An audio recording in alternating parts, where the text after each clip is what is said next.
Walden, ou A Vida nos Bosques, escrito por Henry David Thoreau. Pasta 12. Os lagos.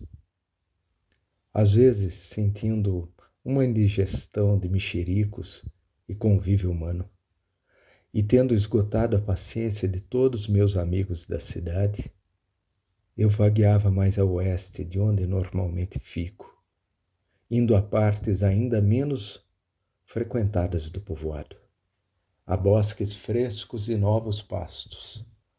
Ou enquanto o sol se punha, fazia minha ceia de mirtilos, e mirtilos azuis em Fairhaven Hill, e colhia um estoque para vários dias. Os frutos não revelam seu verdadeiro sabor a quem compra, nem a quem planta para vender. Há apenas um caminho, mas poucos seguem por ele. Se vocês quiserem conhecer o sabor dos mirtilos, perguntem ao menino que cuida do gado, ou à perdiz. É um erro comum supor que provou um mirtilo quem jamais o colheu. Mirtilo nunca chega até Boston. Não é conhecido por lá desde que começou a dar em suas 3 colinas. A essência e a ambrosia da fruta se perdem com o veludo da casca, que sofrem atrito e desaparece durante o transporte até o mercado, e ele se torna um simples gênero alimentício. Enquanto reinar a justiça eterna, jamais um único inocente mirtilo poderá ser trazido das colinas para cá. Ocasionalmente, quando eu tinha acabado de carpir por aquele dia, juntava-me a algum impaciente companheiro que estava pescando no lago desde manhã, silencioso e imóvel, como um pato ou uma folha na água, e depois de praticar várias espécies de filosofia, normalmente ele tinha concluído, na hora em que eu chegava, que pertencia à antiga seita dos estoicos fisganadas. Havia um homem de mais idade, excelente pescador, muito hábil em qualquer tipo de trabalho com madeira, que achava que minha casa era construída expressamente para o conforto dos pescadores. Eu também gostava quando ele se sentava à minha porta para ajeitar suas linhas de pesca. Vez por outra, sentávamos juntos no lago, ele numa ponta do barco e eu na outra, mas não trocávamos muitas palavras, pois ele tinha ensurdecido nos últimos anos. Mas de vez em quando ele murmurava entre dentes um salmo, o que se harmonizava bastante bem com a minha filosofia. Nossa comunicação, portanto, era de total e contínua harmonia, muito mais agradável de lembrar do que se tivessem sido usadas palavras. Quando eu não tinha nada a lhe dizer, como geralmente acontecia, eu costumava despertar os ecos batendo com o remo na lateral de meu barco, preenchendo as matas ao redor com um som que se dilatava em círculos, assolando-os como o domador assula seus animais selvagens, até extrair um rugido das matas de cada vale e de cada encosta. Nas noites quentes, muitas vezes, eu sentava no barco, tocando flauta, e via as percas me rodeando como se estivessem encantadas, e a lua percorrendo as costelas do leito do rio, por onde se espalhavam os restos naufragados da floresta. Antes, de tempos em tempos, eu e um companheiro vínhamos a este lago a título de aventura, nas noites escuras de verão, e acendendo um fogo perto da margem, que pensávamos que atrairia os peixes, apanhávamos fânicas com várias minhocas amarradas num fio, e quando acabávamos, noite adiantada, atirávamos os tições ardentes para o alto como foguetes de artifício, os quais, caindo no lago, se extinguiam num forte sibilar.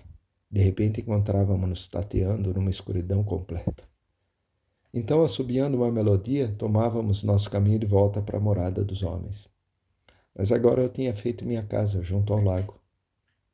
Às vezes, depois de ficar numa sala de visitas da cidade, até toda a família se retirar, eu voltava para a mata e, em parte, pensando no almoço do dia seguinte, passava os meados da noite pescando num barco ao luar, ao som da serenata de corujas e raposas, e de tempos em tempos ouvindo ali por perto o canto chiado de algum pássaro desconhecido.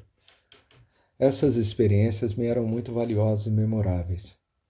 Ancorado em 12 metros d'água e a 100 ou 150 metros da margem, às vezes cercado por milhares de pequenas percas e peixinhos prateados que ondeavam à superfície com suas caudas ao luar e me comunicavam por meio de um longo fio de linha com misteriosos peixes noturnos que tinham sua morada a 12 metros ao fundo, ou às vezes arrastando 20 metros de linha pelo lago, conforme eu seguia a deriva, impelido pela suave brisa noturna. Vez por outra, sentindo uma leve vibração percorrendo o fio, que indicava alguma vida a zanzar ao redor de sua ponta, com propósito incerto, moroso, vacilante, demorando a se decidir. Finalmente, devagarinho, puxando com uma mão e depois com a outra, eu ergui um peixe-gato, guinchando e se contorcendo no ar. Era muito esquisito, principalmente nas noites escuras, quando os pensamentos vagueavam por grandiosos temas cosmogônicos em outras esferas. Sentir esse leve tranco que vinha interromper os sonhos e ligar a pessoa de volta à natureza. Era como se no próximo lance eu pudesse atirar a linha para o alto, ao ar, tal como atirava para baixo naquele elemento não muito mais denso. Eu pescava 2 peixes, por assim dizer, com um anzol só. O cenário do Walden é de escala modesta e, embora seja muito bonito, não chega a ser grandioso. Tampouco é capaz de despertar grande interesse em alguém que não o frequente muito ou não viva junto à sua margem. No entanto, este lago é tão admirável em sua pureza e profundidade que merece uma descrição toda sua. É uma água límpida e verde escura, com 800 metros de extensão e 2.800 metros de circunferência, e ocupa cerca de 25 hectares. Uma fonte perene no meio de bosques de pinheiros e carvalhos, sem qualquer entrada ou saída visível, exceto as nuvens e a evaporação. Em redor, as colinas se erguem abruptamente do nível da água, elevando-se a 13 e até a 26 metros, embora a sudeste e a leste atinjam respectivamente cerca de 30 metros e 45 metros de altura, dentro de uma extensão de 400 metros e de 530 metros. Consistem exclusivamente em florestas. Todas as nossas águas de Concorde têm pelo menos 2 cores, uma quando são vistas à distância e a outra mais apropriada quando vistas de perto. A primeira depende mais da luz e acompanha o céu. Com tempo claro no verão, parecem azuis a pequena distância, principalmente quando agitadas, e a grande distância todas parecem iguais. Em tempo fechado, às vezes são de cor de ardósia escura. Dizem que o mar, porém, é azul num dia e verde no outro, sem qualquer alteração perceptível na atmosfera. Já vi nosso rio estando a paisagem coberta de neve, com a água e o gelo quase tão verdes quanto o mato. Alguns consideram que o azul é a cor da água pura, líquida ou sólida. Mas olhando diretamente dentro de nossas águas, num barco, elas podem aparentar cores muito diferentes. O Walden era azul, ora era verde, ainda que pelo mesmo ângulo de visão. Estando entre a terra e o céu, ele partilha da cor de ambos.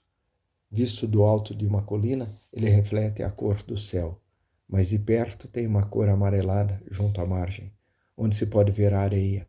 A seguir um verde claro, que se carrega gradualmente até atingir um verde escuro uniforme na parte principal do lago. Sob certa luminosidade, mesmo visto do alto de uma colina, ele é verde vivo, junto à margem. Alguns atribuem esse fato ao reflexo da vegetação, mas ele é igualmente verde lá no outro lado, contra o banco de areia da ferrovia. E também no começo da primavera, antes que os brotos das folhas se abram. E pode ser simplesmente o resultado do azul predominante em mistura com o amarelo da areia. Tal é a cor de sua íris. E esta parte é também a primeira, na primavera, onde o gelo, aquecendo-se com o calor do sol refletido do fundo das águas e também transmitido pela terra, começa a se derreter e forma um canal estreito em torno do centro ainda congelado. Tal como nossas demais águas, quando estão muito agitadas em dias límpidos, e a superfície das ondas, vista do ângulo certo, pode refletir o céu ou está mais luminosa. Da mesma forma, o lago, visto de perto, parece de um azul mais intenso do que o do próprio céu. E nesses dias límpidos, estando eu em sua superfície, dividindo a visão para ver o reflexo, percebi um azul claro, indescritível e incomparável, como aquele azul sugerido por lâminas de espadas ou chamalotes de seda furtacor, mais cerúleo do que o próprio céu, alternando-se com o verde escuro original, nos dois lados opostos das ondas, que em comparação acabavam parecendo quase turvos de lama. Lembro-me dele como um azul esverdeado vítreo, como aqueles trechos do céu de inverno que vislumbramos por trás do vasto panorama de nuvens a oeste antes do crepúsculo. E, no entanto, um copo dessa água, erguido à contraluz, é tão incolor quanto a mesma quantidade de ar. É fato sabido que uma chapa grande de vidro terá um tom esverdeado, devido ao que dizem os fabricantes, ao seu corpo, mas um pedaço pequeno do mesmo vidro será incolor. Qual teria de ser o tamanho do corpo das águas do Walden para refletir um tom esverdeado? É algo que nunca tentei. A água de nosso rio é negra ou é marrom, muito escuro, para quem a olha diretamente de cima. E como em muitos lagos, quem se banha nela ganha no corpo um tom amarelado. Mas essa água é de uma pureza tão cristalina que o corpo do banhista parece de uma brancura de alabastro, ainda mais inatural. E como os membros aparecem ampliados e distorcidos, ela gera um efeito monstruoso que renderia bons estudos para um Michelangelo. A água é tão transparente que pode-se enxergar facilmente o fundo a 8 a 10 metros de profundidade. Remando dá para enxergar a vários metros sob a superfície os cardumes de percas e peixinhos prateados, quiçá com apenas 1, 2 ou 3 centímetros de comprimento, mas sendo fácil de distinguir as percas pelas listras transversais. E a gente fica pensando que devem ser peixes realmente ascéticos com a substância que encontram por ali. Uma vez, no inverno, muitos anos atrás, quando eu estava cortando buracos no gelo para apanhar lúcios, voltando à margem, joguei meu machado para trás de mim, em cima do gelo, mas como que levado por algum gênio maligno, ele deslizou uns 20 ou uns 25 metros até cair num dos buracos, onde a água tinha mais de 8 metros de fundo. Por curiosidade, deitei no gelo e olhei pelo orifício, até vislumbrar o machado, num dos lagos, ficando de pé com o cabo erguido, oscilando de leve para frente e para trás, acompanhando a pulsação do lago. Lá podia ter ficado oscilando até o cabo apodrecer, se eu não perturbasse, fazendo um outro buraco diretamente por cima dele com uma talhadeira de gelo que trazia comigo, cortando com minha faca a vara de bétula mais comprida que consegui encontrar nas proximidades. Fiz um nó corrediço que prendi na ponta dela e, descendo-a com muito cuidado, passei o laço pela saliência do cabo e puxei com uma linha pela vara e assim eu tirei meu machado dali. A margem é composta de um cinturão de pedras brancas lisas e arredondadas, como pedras de calçamento, exceto uma ou duas pequenas praias de areia. E ela é tão íngreme que, em muitos pontos, basta dar um salto e a água já cobre a cabeça. E se não fosse por sua admirável transparência, seria a última coisa que se veria do fundo até o terreno se erguer na margem oposta.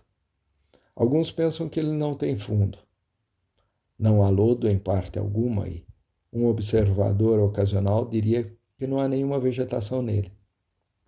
Quanto às plantas que se notem, exceto nas pequenas várzeas que sofreram recente inundação e que não pertencem propriamente a ele, um exame mais atento não revela nenhum junco ou espadana, e nem mesmo um lírio, branco ou amarelo, mas apenas alguns potamogentos e algumas pequenas folhas em forma de coração. Talvez uma ou duas ninféias, todos, porém, podendo passar desapercebidas ao banhista.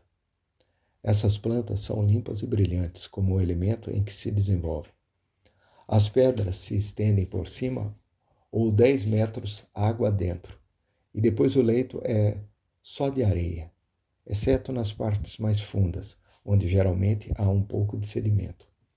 De certo, por causa da decomposição das folhas que tantos outonos sucessivos fizeram cair e boiar no lago, e mesmo em pleno inverno, as âncoras, ao subir, trazem uma vegetação verde e brilhante. Temos um outro lago muito parecido com este, o Lago Branco, em Nine Acre Corner, a menos de 4 quilômetros a oeste. Mas embora eu conheça bem a maioria dos lagos e lagoas, num raio de 20 quilômetros a partir desse centro, não sei de nenhum outro que tenha essa água pura como de uma nascente.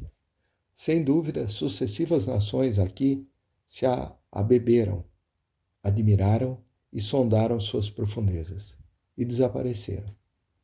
E a água continua verde e translúcida como sempre. Incessante primavera das águas. Talvez o lago Walden já existisse naquela manhã primaveril, quando Adão e Eva foram expulsos do paraíso, e já então se desenvolvesse numa branda chuva de primavera. Já então se dissolvesse numa branda chuva de primavera, com neblina e vento sul, e se cobrisse de miríades de patos e gansos que nunca tinham ouvido falar da queda, e quando ainda lhes bastavam lagos de tal pureza.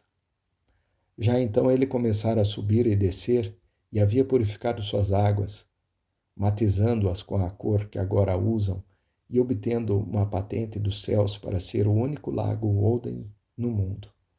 Destilaria dos orvalhos celestiais. Quem sabe em quantas literaturas de deslembradas nações não terá sido a fonte Castália? Ou que ninfas não terão presidido as suas águas na Idade do Ouro? É uma gema de brilho cristalino, como primeva água, que orna a coroa de Concórdia.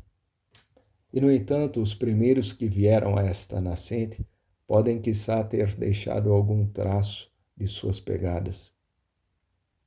Fiquei surpreso ao descobrir em redor do lago, bem onde um denso bosque acabara de ser derrubado à sua margem, uma trilha estreita com saliências, como se fossem degraus, no lado íngreme da colina, ora subindo, ora descendo, aproximando-se e afastando-se da beira d'água, provavelmente tão antiga quanto a espécie humana aqui nesse local, batida pelos pés de caçadores aborígenes e ainda de tempos em tempos inadvertidamente palmilhada pelos atuais ocupantes da terra. Ela é especialmente visível num determinado ponto, no centro do lago no inverno, logo após uma ligeira nevasca, aparecendo como uma nítida linha branca sinuosa, sem que a toldem ramos ou capins. E é muito evidente, a 400 metros de distância. E em muitos lugares onde, no verão, mal conseguimos distingui-la de perto. A neve reimprime de novo seus traços, por assim dizer, num límpido alto relevo branco. Os jardins, ornamentados de mansões que algum dia poderão ser aqui construídas, talvez ainda preservem alguns vestígios dessa trilha.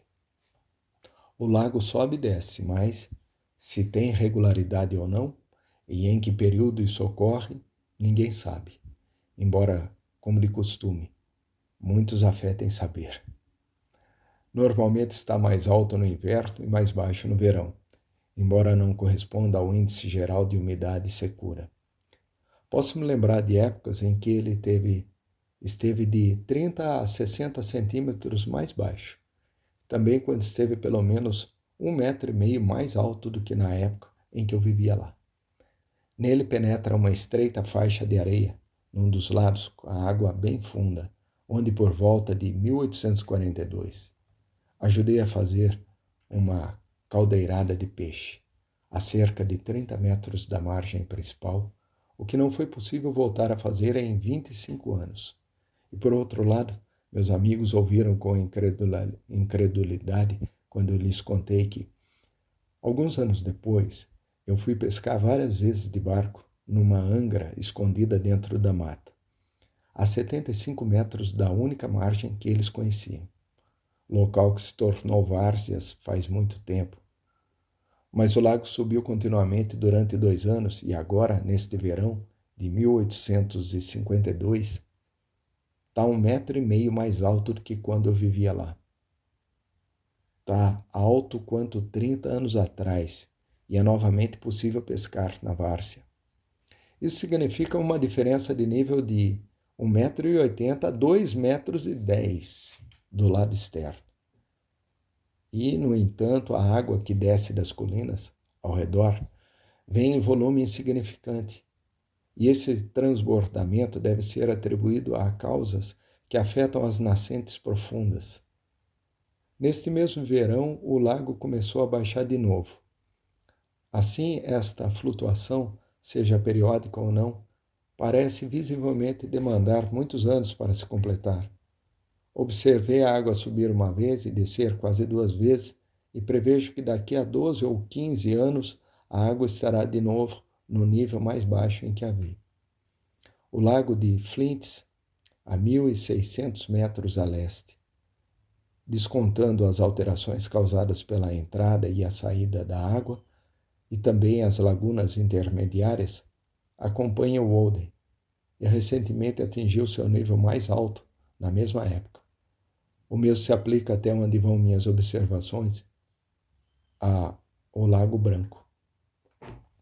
Essa lenta variação do nível de água do Walden serve, quando menos, para o seguinte: a água permanecendo nesse nível bem alto por 1 ano ou mais, mesmo que dificulte as caminhadas em volta do lago, mata os arbustos e as árvores que brotaram na margem desde a última subida, pinheiros, bétulas, amieiros, faias pretas e outros.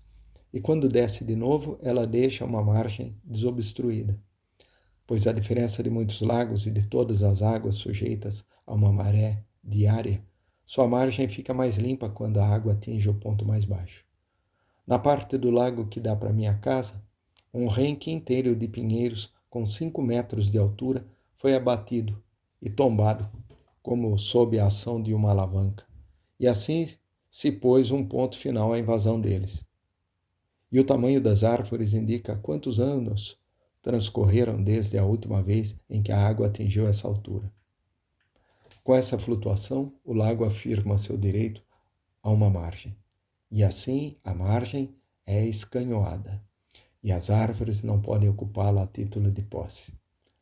São os lábios do lago em que não cresce barba alguma. De vez em quando ele lambe seus lábios gretados. Quando a água está alta, os amieiros, salgueiros e bortos lhe enviam uma massa de raízes vermelhas fibrosas com metros e metros de comprimento, de todos os lados dos seus troncos, e a uma altura de 90 a 120 centímetros, 1,20 m, do solo, na tentativa de se manter. E viu os arbustos de mirtilo azul da margem, na variedade de grande porte, que geralmente não dão frutos, renderem uma safra abundante sob tais condições. Alguns se confundem ao explicar como a margem se pavimentou de maneira tão regular. Todos os meus concidadãos conhecem a tradição. Os mais velhos me falam que ouviram essa história quando eram jovens, a qual diz que antigamente os índios estavam fazendo um ritual no alto de uma colina daqui, que se elevava tanto aos céus quanto hoje o lago desce à profundeza da terra. E teriam praticado tantas blasfêmias, embora esse seja um dos vícios que jamais poderiam ser imputados aos índios, que durante o ritual o morro sofreu um abalo e se afundou de repente, e apenas uma velha índia chamada Woden escapou. E por isso o lago recebeu seu nome. Há quem sustente a hipótese de que, com o abalo, essas pedras rolaram declive abaixo e formaram a atual margem do lago. E em todo caso, o certo é que houve um tempo em que aqui não existia nenhum lago, e agora existe. E essa fábula indígena não contraria de maneira alguma a explicação daquele antigo colono que mencionei, o qual lembra claramente quando chegou aqui pela primeira vez com sua vara divinatória. Viu um fino vapor subindo da relva e a vara apontou firmemente para baixo. E ele decidiu cavar um poço no local. Quanto às pedras, muitos ainda pensam que seria difícil explicá-las pela ação das ondas nessas colinas. Mas observo que há uma quantidade notável do mesmo tipo de pedra nos montes ao redor, a tal ponto que foram obrigados a empilhá-las como muros de arrimo nos dois lados do talude cavado para o leito da ferrovia, na parte mais próxima do lago. E além disso, a quantidade maior de pedras se concentra na parte mais íngreme da margem, de forma que, infelizmente, para mim não é mais um mistério. Consigo ver a calcetaria. Se o nome não veio de alguma localidade inglesa, Saffron Walden, por exemplo, pode supor que se chamava originalmente Wooled in Pounds. O lago era meu poço cavado e já pronto. Por 4 meses do ano, sua água está sempre pura e fria. E penso que é tão boa, se não melhor, quanto a da cidade. No inverno, toda a água que fica exposta ao ar é mais fria do que a das fontes e dos poços que ficam protegidos. A temperatura da água do lago, que ficou em minha casa das 5 da tarde até ao meio-dia seguinte, em 6 de março de 1846, tendo o termômetro chegado a 18 graus centígrados ou 21 graus centígrados durante algum tempo. Em parte devido ao sol no telhado, era de 5 graus,6, ou seja, pouco menos do que a água recém-tirada de um dos poços mais frios na cidade. A temperatura da fonte fervente, naquele mesmo dia, era de 7 graus,2 centígrados, ou seja, a menos fria de todas as águas testadas, embora seja a mais fria que conheço no verão, quando, além disso, ela não se mistura com a água rasa e parada da superfície. Ademais, no verão, o Walden nunca se aquece como a maioria das águas que ficam expostas ao sol, por causa de sua profundidade. Na época mais quente, eu costumava colocar um balde cheio no porão, onde a água esfriava à noite e continuava fresca durante o dia, embora eu também recorresse a uma fonte nas proximidades. Uma semana depois, ela continuava tão boa como no dia em que tinha sido tirada, sem nenhum sabor de bomba. Para quem quiser acampar uma semana à margem de um lago, no verão, basta colocar um balde de água a alguns palmos de profundidade, à sombra de sua barraca, para ficar independente no luxuoso quesito de gelo. No Walden já se pescaram lúcios, tendo um deles chegado a 3,5 kg, para nem mencionar um outro que arrebatou o carretel de linha tão velozmente que o pescador nem chegou a ver, mas garantiu ter 4 quilos, percas, fanecas, algumas passando de 1 quilo, peixes prateados, pardelhas ou gobiões, leucicos, puchelos, umas raras bremas e um par de enguias, uma com 2 quilos. Estou entrando em detalhes porque geralmente o peso de um peixe é seu único título à fama. E estas foram as únicas enguias de que ouvi falar por aqui. E tenho também uma leve lembrança de um pequeno peixe com cerca de 12 centímetros de comprimento, com as laterais prateadas e o dorso esverdeado, de tipo bastante parecido com o vairão, que menciono aqui principalmente para ligar meus fatos à fábula. Apesar disso, o lago não é muito piscoso. Os lúcios, embora não abundantes, não são seu principal motivo de orgulho. Uma vez vi no gelo lúcios de pelo menos 3 espécies diferentes. Um comprido estreito, cor de aço, muitíssimo parecido com os que se pegam no rio. Um de espécie dourada brilhante, com reflexos esverdeados e notavelmente largo, que é o mais comum por aqui, e o outro de cor dourada e com o mesmo formato do anterior, mas pintalgado nas laterais com pequenas manchas pretas ou marrom escuras, entremescladas com algumas leves manchas vermelho vivo, muito parecida com uma truta. Não se aplicaria a ele o nome específico de reticulatus, seria antes gutatus.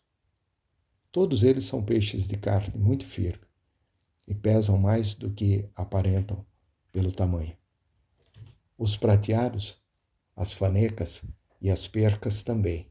E, na verdade, todos os peixes que vivem neste lado têm uma carne muito mais firme, mais clara e mais bonita do que os peixes do rio e da maioria dos outros lagos, pois a água é mais pura e é fácil distingui-los dos outros. Provavelmente muitos ictiólogos classificariam alguns deles como novas variedades.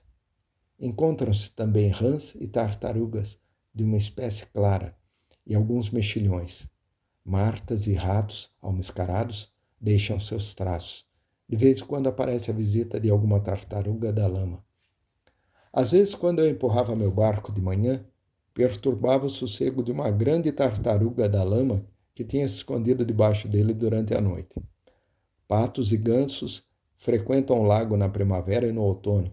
As andorinhas de barriga branca, irundo bicolor, roçam a superfície e as batuíras. Totanos maculários zigue-zagueiam o verão inteiro ao longo de suas margens pedregosas. Algumas vezes incomodei um gavião pescador, pousado num pinheiro branco à beira d'água. Mas duvido que algum dia o Oden tenha sido profanado pela asa de uma gaivota, como o Porto Belo. No máximo, ele tolera uma mobília anual. Esses são os principais animais que o frequentam atualmente. Num barco em tempo sereno, pode-se ver perto da margem arenosa, a leste, onde a água tem de 2,5 metros de profundidade, e também em algumas outras partes do lago, alguns montes circulares com cerca de 2 metros de diâmetro e 30 centímetros de altura, constituindo uns seixos menores do que um ovo de galinha, cercados de areia nua. De início, a gente se pergunta se os índios teriam feito esses montes sobre o gelo para alguma finalidade, e então, ao se derreter o gelo, eles teriam se afundado. Mas são regulares demais e alguns visivelmente novos demais para isso. São semelhantes aos que se encontram nos rios, mas como aqui não há papaterras nem lampreias, não sei qual peixe poderia tê-los feito. Talvez sejam ninhos de gobiões, emprestam um agradável mistério ao fundo do lago. A margem é irregular, o suficiente para não ser monótona. No olho do espírito, tenho a imagem do lado ocidental denteado com baías fundas, o lado setentrional mais escarpado e a margem sul belamente recortada, onde sucessivos promontórios se sobrepõem e sugerem a presença de enseadas inexploradas entre eles. A melhor vista de uma floresta, onde ela aparece com maior beleza, é a que se tem no meio de um pequeno lago entre colinas que se erguem da beira d'água, pois a água em que a mata se reflete é o melhor primeiro plano que ela pode ter. E, além disso, as margens sinuosas formam limites mais naturais e agradáveis de uma floresta. Ali sua orla não tem nenhuma imperfeição ou rudeza, como acontece quando o machado abre uma clareira ou alguma lavoura faz divisa com ela. As árvores têm amplo espaço para se expandir em direção da água, e é para lá que todas dirigem seus ramos mais vigorosos. A natureza teceu ali uma auréola natural e o olhar vai se erguendo gradualmente dos arbustos baixos da margem até as árvores mais altas. Vêem-se poucos sinais de mão humana. A água banha a margem como banhava 1000 anos atrás. Um lago é o traço mais belo e expressivo da paisagem. É o olho da terra. Fitando dentro dele, o observador mede a profundidade de sua própria natureza. As árvores fluviais perto da margem são os finos cílios que a franjeiam, e as colinas e os despenhadeiros arborizados ao redor são os sobrecílios em relevo. De pé na areia lisa da praia, na extremidade leste do lago, numa calma tarde de setembro, quando uma leve cerração torna indistinta a margem do outro lado, entendi de onde veio a expressão a superfície vítrea de um lago. Se invertermos a cabeça, parece um fio de finíssima gaze a se estender pelo vale, cintilando contra o fundo dos pinheirais distantes, separando os estratos da atmosfera. Parece que poderíamos vadeá-lo a seco até as colinas da outra margem, e que as andorinhas roçando a superfície poderiam se empoleirar nele. De fato, às vezes elas mergulham abaixo da linha da superfície, como por engano, e aí se dão conta do erro. Olhando para o oeste além do lago, temos de usar as duas mãos para proteger os olhos contra o reflexo do sol. E o sol de verdade, pois os dois são igualmente brilhantes.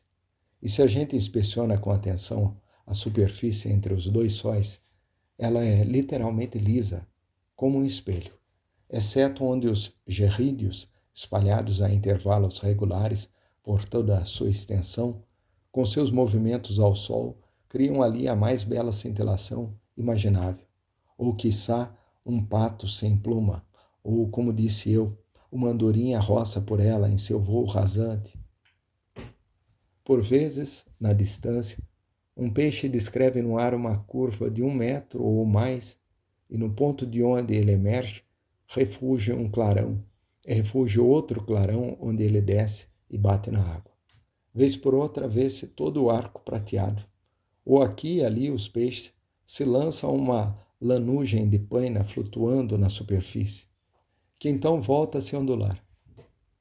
A água parece vidro derretido esfriado, mas não congelado, e os poucos ciscos nela são puros e belos como imperfeições no vidro. Não raro podes perceber uma água ainda mais lisa e escura, separada do resto, como que por uma teia invisível, rede onde repousam as ninféias. Do alto de uma colina dá para ver peixes saltando por quase todas as partes, pois não há um lúcio ou um prateadinho que apanhe um inseto nessa superfície lisa sem perturbar visivelmente o equilíbrio de todo o lago. É maravilhoso o requinte com que esse fato tão simples é anunciado. Esse pício crime é revelado. E aqui de meu posto afastado, vejo os círculos ondulantes que chegam a 30 metros de diâmetro. Dá até para perceber um besouro d'água, girinos, avançando incessante na superfície lisa a 400 metros de distância, pois eles sulcam levemente a água, formando uma nítida ruga limitada por 2 linhas divergentes, enquanto os gerrídeos deslizam sem enrugá-la de modo visível. Quando a superfície está bastante agitada, não há gerrídeos nem besouros d'água, mas nos dias calmos eles saem de seus abrigos, se aventura desde a margem, avançando em pequenos impulsos até cobri-la por completo. É uma ocupação tranquilizadora num daqueles belos dias de outono, quando é possível apreciar todo o calor do sol em sua plenitude. Sentar num toco de árvore a uma altura como esta, olhando o lago de cima, estudar os círculos ondeantes que se inscrevem incessantemente em sua superfície, a qual não fossem eles, seria invisível entre as imagens refletidas dos céus e das árvores. Não há qualquer perturbação nesta vasta superfície que não seja, de imediato, suavemente afastada e apaziguada, pois tal como quando se agita a água de um cântaro, os círculos trêmulos procuram as bordas. Então tudo retoma a placidez. Não há o salto de um peixe ou o cair de um inseto no lago que não seja logo anunciado em ondulações curvas, em linhas de beleza, como se fosse o jorro constante de sua fonte, a delicada pulsação de sua vida, o alçar de seu seio. Os frêmitos de alegria e os frêmitos de dor são indiscerníveis. Como são pacíficos os fenômenos do lago, os trabalhos do homem voltam a rebrilhar como na primavera. Ah, cada folha e cada broto, cada pedra, cada teia de aranha fuge agora à tarde, como que coberta de orvalho numa manhã de primavera. Cada remada, cada inseto gera uma cintilação, e se cai um remo, que eco tão suave. Num dia assim, em setembro ou em outubro, o Walden é um espelho perfeito da floresta, rodeado por pedras que, a meus olhos, eram tão mais preciosas como se fossem gemas ainda mais raras. Talvez não exista na face da terra nada tão límpido, tão puro e, ao mesmo tempo, tão vasto quanto um lago. Água celeste, dispensa cercas. Nações passam, conspurcando. É um espelho que a pedra não quebra, cujo mercúrio nunca se gasta, cujo dourado, a natureza, restaura continuamente. Nenhuma chuva, nenhuma poeira pode empanar sua superfície sempre fresca. Espelho de onde some toda a impureza, varrida e espanada pela escova nevoada do sol. A solar flanela de tirar pó, que não retém nenhum sopro nele soprado, mas sopra seu próprio sopro, que irá flutuar como nuvem no alto e se refletirá em seu regaço parado. Um campo de água revela o espírito que está no ar. Do alto recebe continuamente nova vida e novo movimento. É em sua natureza o intermediário entre o céu e a terra. Na terra apenas o capim e as árvores ondulam, mas a água é, ela mesma, encrespada pelo vento. Pelos riscos ou flocos de luz, vejo por onde o percorre a brisa. Admirável que possamos olhar sua superfície do alto. Algum dia, quem sabe, olharemos do alto a superfície do ar. Veremos por onde a percorre um espírito ainda mais sutil. Os gerrídeos e os besouros d'água finalmente desaparecem após meados de outubro, quando chegam as geadas fortes. Então, em movimentos nos dias calmos, e em geral nada, absolutamente nada, vem enrugar sua superfície. Numa tarde de novembro, na bonança depois de um temporal que durou por vários dias, quando o céu ainda estava todo encoberto e havia muita cerração no ar, notei que o lago estava admiravelmente liso, a ponto de muita cerração no ar, a ponto de ser difícil distinguir a superfície, mesmo que não refletisse mais as cores brilhantes de outubro e assim as cores sombrias de novembro das colinas ao redor. Embora eu deslizasse por ele com a maior suavidade possível, as leves ondulações causadas por meu barco se estendiam quase a perder de vista e conferiam aos reflexos uma aparência canelada. Mas enquanto eu fitava a superfície, via aqui e acolá uma débil cintilação à distância, como se ali fosse possível apanhar alguns gerrídeos escapados às geadas, ou quiçá a superfície, estando tão lisa, revelasse onde brotava uma fonte nas profundezas. Remando delicadamente até um desses lugares, fiquei surpreso ao me ver cercado de miríades de pequenas percas, com cerca de 12 centímetros de comprimento, de um tom brônzeo intenso no verde da água, divertindo-se por ali, aflorando constantemente e ondeando a superfície, às vezes deixando borbulhas. Naquela água transparente, aparentemente sem fundo, refletindo as nuvens, eu me sentia flutuar no ar como um balão e os peixinhos nadando pareciam voar ou planar, como se formassem um bando cerrado de aves a passar logo abaixo de mim, para a direita ou para a esquerda, suas barbatanas como velas enfunadas em redor. Havia muitos cardumes desses no lago, sem dúvida, aproveitando a breve estação antes que o inverno viesse encerrar com janelas de gelo aquela ampla clarabóia, às vezes imprimindo na superfície marcas que pareciam feitas por uma leve brisa ou por algumas gotas de chuva. Quando eu me aproximava descuidado, eles se assustavam, davam uma rabeada súbita, encrespando a superfície e espirrando salpicos, como se alguém batesse na água com um galho áspero, e iam se refugiar imediatamente nas profundezas. Com o decorrer dos dias, o vento aumentava, a cerração se adensava, as ondas começavam a se avolumar, e as percas passavam a saltar a uma altura muito maior do que antes, metade do corpo fora d'água. Centenas de pontos pretos com 7 centímetros de comprimento, todas ao mesmo tempo acima da superfície. No ano cheguei a ver, em data bem adiantada, já em 5 de dezembro, algumas ondulações na superfície. E pensando que estava para cair um temporal, o ar carregado de umidade, fui logo ocupar meu assento no barco e remar de volta para casa. A chuva parecia engrossar rapidamente, embora eu não sentisse nenhuma gota no rosto, e previ que me encharcaria até os ossos. Mas de repente o encrespamento das águas cessou, pois tinha sido causado pelas percas que fugiam para o fundo, assustadas pelo som dos remos, e vi os cardumes desaparecendo até sumir. Assim, no final das contas, passei a tarde sem me molhar.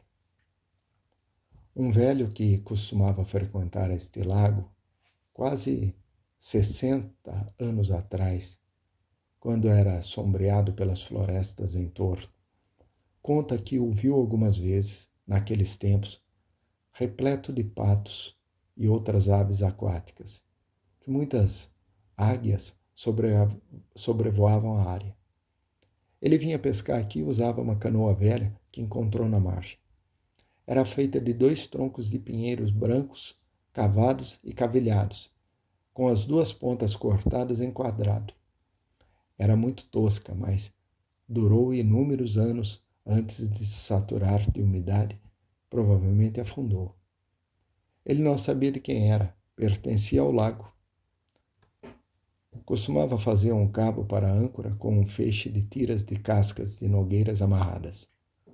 Um outro velho, um oleiro que morava junto ao lago antes da Revolução, certa vez disse a ele que havia uma arca de ferro no fundo do lago, que chegara a vê-la. Às vezes a arca vinha boiando até a margem, mas, na hora em que alguém se aproximava, ela voltava para o fundo das águas e desaparecia. Gostei de ouvir a história da canoa de troncos, que substituiu uma canoa índia do mesmo material, mas de construção mais esmerada, que antes devia ter sido uma árvore na ribanceira. Então, por assim dizer, caiu dentro d'água e ali ficou flutuando por uma geração, a nau mais adequada para o lago. Lembro que quando olhei pela primeira vez o fundo das águas, consegui vislumbrar vagamente muitos troncos grossos lá embaixo, que tinham caído no lago tempos antes, ou que foram largados no gelo durante a última derrubada, quando a madeira era mais barata, mas agora quase todos desapareceram. Na primeira vez em que fui remar no Walden, ele era totalmente cercado por matas altas e densas de pinheiros e carvalhos. Em algumas angras estendiam-se videiras por cima das árvores perto d'água, formando caramanchões sob os quais dava para passar um barco. As ribanceiras são tão íngremes e as matas eram tão altas que, quando se olhava para baixo no lado oeste, o lago parecia um anfiteatro para alguma espécie de espetáculo silvestre. Quando eu era mais jovem, eu passava muitas horas flutuando em sua superfície ao sabor do zéfiro. Depois de remar até o centro dele, deitado de costas e de comprido nos bancos, no final das manhãs de verão. perdido em devaneios, até ser despertado pelo barco tocando a areia. E levantava para ver a que praia meus fados haviam me impelido. Dias em que o ócio era o trabalho mais atraente e produtivo. Muitas manhãs roubei, preferindo passar assim a parte mais valiosa do dia, pois eu era rico não em dinheiro, e sim em horas de sol e dias de verão. Gastava-os prodigamente. E não lamento não ter perdido mais horas na oficina ou à minha mesa de professor. Mas desde então aquelas praias foram ainda mais devastadas pelos lenhadores, e agora por muito tempo não haverá mais passeios pelas aleias da mata, que de vez em quando abriam vistas dando para o lago. Minha musa será perdoada se doravante silenciar. Como esperar os pássaros? Como esperar que os pássaros cantem se seus bosques foram abatidos? Agora foram-se os troncos de árvores no fundo. Foi-se a canoa de madeira. Foram-se as matas sombreadas. E os moradores, que mal sabem onde o lago fica, em vez de ir se banhar ou se abeberar em suas águas, estão pensando como trazê-las.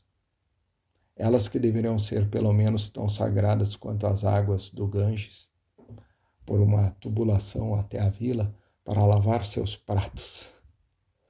Conquistar seu Odem abrindo uma torneira ou destampando uma rolha? Aquele cavalo de ferro demoníaco, cujo relincho estrondoso é ouvido por toda a cidade, turvou a fonte fervente com suas patas, e foi ele que pastou todas as matas nas margens do Odem. Aquele cavalo de Troia, com 1000 homens no ventre, introduzido por gregos mercenários. Onde é que está o paladino da terra, o herói que enfrentará o dragão em Deep Cut e arremessará a lança vingadora entre as costelas da peste tumefata? Ainda assim, entre todos os personagens que eu conheço, Odem é talvez o que melhor porta e melhor preserva sua pureza. Muitos são comparados a ele, mas poucos merecem tal honra. Embora os lenhadores tenham desmatado primeiro esta e depois aquela margem, e os irlandeses tenham construído suas pocilgas perto dele, e a estrada de ferro tenha invadido suas fronteiras, e os cortadores de gelo tenham retalhado sua superfície, e ele em si continua inalterado, a mesma água que meus olhos fitaram na juventude. Toda mudança se deu em mim. Após todas as suas ondulações, ele não adquiriu nenhuma ruga permanente. É eternamente jovem, e posso me postar aqui e, como antes, ver uma andorinha mergulhando em seu voo para pegar um inseto à flor d'água. Ele me surpreendeu de novo hoje à noite, como se eu não o tivesse visto quase diariamente por mais de 20 anos. Ora, eis aqui, o Odem, o mesmo lago em meio à mata que descobri tantos anos atrás, na margem onde uma floresta foi derrubada no inverno passado, está nascendo uma outra, mais viçosa do que nunca. O mesmo pensamento aflora a sua superfície, como outrora. É a mesma alegria e felicidade líquida para si e para seu Criador. Ah, e quiçá para mim também. Certamente é obra de um bravo, em quem não havia falsidade. Ele arredondou essa água com a mão, deu-lhe profundidade e pureza no pensamento e legou-a em herança à Concorde. Vejo na face do Odem que lhe ocorre a mesma reflexão, e quase que eu posso perguntar: Odem, és tu? Não é quimera minha, para adornar uma linha. De Deus e do céu vou me acercar, tendo em Odem modelo exemplar. Sou a margem que o rodeia e a brisa que por ele passeia. Na concha da mão abrigo suas areias e águas comigo, e seu mais profundo recesso ocupa na mente lugar excelso. Os vagões nunca se detêm para olhá-lo. Mesmo assim, Imagino que os maquinistas, os foguistas, os guarda-freios, os passageiros regulares, que o veem a miúde, todos eles se tornam homens melhores por causa disso. À noite, o maquinista ou sua natureza não esquece que pôde contemplar essa visão pura e serena pelo menos uma vez durante o dia. Mesmo visto uma única vez, ele ajuda a lavar as ruas venais de Boston e a fuligem do trem. Há quem lhe proponha o nome de Gota de Deus. Eu disse que o Walden não tem entrada nem saída visível, mas por um lado ele está ligado, por vias distantes e indiretas, ao lago de Flints, que fica em lugar mais alto, através de uma série de pequenos lagos que vêm daquele quadrante. Por outro lado, por vias visíveis e diretas, ao rio Concorde, que fica em lugar mais baixo, através de uma série parecida de lagos pelos quais ele pode ter escoado em algum outro período geológico, e através de uma pequena vala que Deus não o permita, pode voltar a escoar para lá. Se por tanto tempo vivendo assim austero e reservado, como um eremita nas matas, ele adquiriu tão maravilhosa pureza, quem não deploraria se as águas, comparativamente impuras do lago Flints, viesse a se lhe misturar, ou se ele mesmo fosse desperdiçar sua doçura entre as ondas do oceano?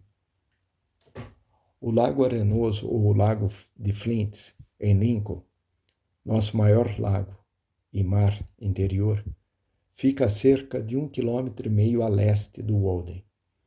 Ele é muito maior. Dizem que tem quase 80 hectares e é mais piscoso. No entanto, em termos comparativos, é mais raso e não especialmente puro. Muitas vezes entretive-me passeando pelas matas de lá. Vale a pena, quando menos, para sentir o vento assoprar livremente no rosto, ver as ondas rolarem e lembrar a vida dos marinheiros. Eu ia colher castanhas por ali no outono, em dias de ventania, quando as castanhas caíam no lago e eram trazidas pelas águas até os meus pés. E um dia, quando avançava com dificuldade pela margem, cheia de caniços, com as rajadas de vento fresco me batendo no rosto, cheguei aos destroços desfeitos de um barco, sem as laterais, reduzido quase apenas à marca do fundo chato impressa entre os juncos. Mesmo assim, seu feitio estava claramente definido, como se fosse uma grande folha aquática, apodrecida, com suas nervuras. Eram tão impressionantes quanto os mais impressionantes destroços que se pode imaginar à beira-mar. E a moral era igualmente edificante. Agora é mera terra vegetal que não se distingue na várzea, onde crescem juncos e espadanas. Eu costumava admirar as marcas estriadas no fundo arenoso, na ponta norte desse lago, firmes e sólidas, a quem o vadeasse, devido à pressão da água, e os juncos crescidos em fila indiana, em linhas ondulantes, correspondendo àquelas marcas, carreira após carreira, como se tivessem sido plantados pelas próprias ondas. Lá também encontrei umas bolas estranhas, em quantidade consideráveis, visivelmente compostas de fios de capim ou raízes finas, talvez de erocaulons, com diâmetro variando de 1,5 cm a 10 centímetros, perfeitamente esféricas. Elas rolam na água rasa sobre o fundo arenoso. E às vezes são lançadas à margens. São maciças, de vegetal, ou têm um pouquinho de areia no fundo, no meio. À primeira vista, parecem formadas pela ação das ondas, como um seixo rolado. No entanto, as menores são feitas de materiais igualmente grosseiros, com 1,5 cm, e se formam apenas numa estação do ano. E além disso, eu desconfio que as ondas não compõem, e sim desgastam um material já dotado de consistência própria. Quando secas, elas conservam a forma por período indeterminado. Lago de Flints, tal é a pobreza de nossa nomenclatura. Que direito tinha o agricultor sujo e obtuso cuja terra chegava até essa água celestial, de margens que desnudou impiedosamente de dar seu nome a ela, um Flint Sovina, que preferia a superfície reluzente de $1 ou de um luzidio centavo, onde podia mirar sua cara despudorada, o qual considerava como invasores até os patos selvagens que pousavam ali. Os dedos convertidos em garras aduncas e calosas pelo longo hábito de agarrar as coisas feito uma arpia. Por isso, para mim, o lago não tem nome. Não vou lá para ver nem para ouvir quem nunca viu o lago, quem nunca se banhou nele, quem nunca o amou, quem nunca o protegeu, quem nunca o elogiou, quem nunca agradeceu a Deus por tê-lo feito. Melhor seria que lhe dessem o nome dos peixes que ali nadam, das aves ou dos quadrúpedes que o frequentam, das flores silvestres que crescem às suas margens, de algum selvagem, de alguma criança cuja história se entreteça com a dele. E não o nome de alguém que irá capaz de provar qualquer direito a ele, além do documento que lhe foi dado por uma legislatura ou por um vizinho de mentalidade parecida, o nome de alguém que pensava apenas no valor do seu dinheiro, cuja presença, possivelmente, amaldiçoou toda a orla, que esgotou a terra ao redor, que, se pudesse de bom grado, esgotaria também suas águas, que lamentava apenas que não era uma charneca de fenagem ou um brejo de oxicocos. De fato, não havia nada que redimisse o lago a seus olhos. E bem que drenaria suas águas e o venderia pelo barro do fundo. Não movia seu moinho, e contemplá-lo, para ele, não era privilégio. Não respeito a labuta, a lavoura, onde tudo tem seu preço, de quem é capaz de levar a paisagem, de levar seu Deus ao mercado, se isso lhe render alguma coisa. Que vai ao mercado como se esse fosse seu Deus, em cujas terras nada cresce em liberdade, cujos campos não geram colheitas, cujas campinas não dão flores, cujas árvores não se carregam de frutas, e sim de dólares. De alguém que não ama a beleza de seus frutos, cujos frutos não estão maduros enquanto não se converterem em dólares. Deem-me a pobreza que desfruta da verdadeira riqueza. Os agricultores são respeitáveis e interessantes para mim na proporção em que são pobres. Agricultores pobres. Uma fazenda modelo, onde a casa se ergue como fungo num monte de esterco, aposentos para homens, cavalos, bois e porcos, limpos e sujos, todos pegados um ao outro. Um criatório de homens. Um grande local gordurento com a olorosa fragrância de esterco e leite azedo. Em grau avançado de cultivo, adubado com corações e cérebros humanos, como se fôssemos plantar nossas batatas no cemitério. Assim é uma fazenda modelo. Não. Se é para dar nomes humanos aos mais belos traços da paisagem, que sejam apenas os dos homens mais nobres e dignos. Que nossos lagos recebam nomes autênticos como, pelo menos, o mar de Ícaro, onde na orla ainda ressoa uma valorosa ação. O Lago do Ganso, de pequenas dimensões, fica em meu caminho para o Flints. O Porto Belo, uma extensão do Rio Concorde, que dizem ocupar cerca de 28 hectares, fica a 1,6 km a sudoeste. O Lago Branco, com cerca de 16 hectares, fica a menos de 2,5 km adiante do Porto Belo. Esta é a minha região dos lagos. Com o Rio Concorde, são eles meus privilégios de água. E de dia, de noite, ano após ano, eles moem todos os grãos que lhes trago. Desde que os lenhadores, a estrada de ferro, e eu mesmo, profanamos o Walden, o mais atraente, se não o mais belo, de todos os nossos lagos, a gema das matas, é talvez o Lago Branco, um nome pobre em sua generalidade, derivado da notável pureza de suas águas ou da cor de suas areias. Nestes e em outros aspectos, porém, ele é um irmão menor do Oden. São tão parecidos que diríamos que devem estar ligados subterraneamente. Ele tem as mesmas margens de pedras, suas águas são da mesma tonalidade. Como no Walden, nos dias de calor sufocante, olhando por entre as matas para algumas baías suas, não tão fundas a ponto de não se tingirem pelo reflexo do leito, suas águas são de um verde azulado ou de um glauco nevoado. Muitos anos atrás eu costumava ir até lá extrair cargas de areia para fazer lixas, e desde então continuo a visitá-lo. Um frequentador lhe sugere o nome de Lago Verde. Talvez coubesse Lago do Pinheiro Amarelo, pelas seguintes circunstâncias. Cerca de 15 anos atrás, podia-se ver o topo de um pinheiro resinoso, do tipo que por aqui chamam de pinheiro amarelo, embora não seja uma espécie definida, vindo do fundo do lago e se projetando acima da superfície, a dezenas de metros da margem.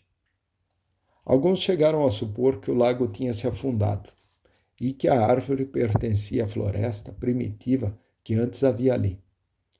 Descobri que, já em 1792, numa Topographical Description of the Town of Concord, feita por um de seus cidadãos nas coleções da Sociedade Histórica de Massachusetts, o autor, depois de falar do Lago Walden e do Lago Branco, acrescenta: no meio deste último pode-se ver, quando o nível da água está bem baixo, uma árvore que parece ter crescido no local onde se encontra, embora as raízes fiquem a mais de 15 metros abaixo da superfície da água.